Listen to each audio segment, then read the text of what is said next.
Pemugaran pura yang berusia tua dan memiliki nilai sejarah diharapkan dilakukan tidak secara sembarangan. Jika tidak dilakukan secara berhati-hati, upaya pemugaran pura justru akan merusak bukti sejarah warisan leluhur.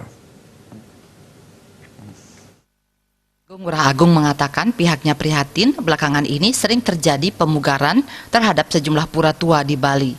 Kehadiran bansos diduga membuat pura berusia tua dipugar dan diganti dengan bangunan yang lebih megah. Meski bertujuan baik, pemugaran pura harus dilakukan dengan hati-hati. Sebelum dipugar, harus terlebih dahulu berkonsultasi dengan para ahli sejarah atau budayawan. Hal yang lebih tepat dilakukan adalah restorasi dengan mengembalikan pura ke bentuk aslinya. Bagian-bagian yang rusak saat diganti bukan renovasi dengan berubah secara total bentuk fisik pura sehingga keaslian pura hilang.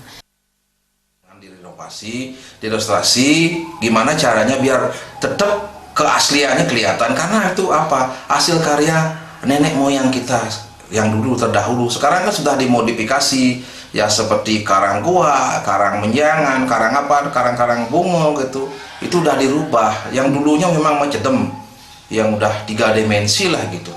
Tapi kadang-kadang disayangkan ada biasanya di pas ada tiang balai kukul atau balai banyak, ada tiang listrik sama tiang telepon, di sana ada kabelnya, yang banyak, itu yang kurang, nilai berkurang nilainya. Karena apa, itu yang menyebabkan kalau bisa tiang-tiang listrik atau tiang telepon kalau bisa ditanam gitu, jadinya kelihatan. Jika pura lama dipugar dan diganti, nilai sejarahnya, baik dari segi agama, seni maupun budaya jelas hilang. Akibatnya, generasi penerus tidak lagi bisa menikmati kembali pura lama atau kuno dengan ciri khas dan keunikan ukirannya tersendiri sebagai sebuah karya seni dari para leluhur terdahulu. Suparyana, Bali.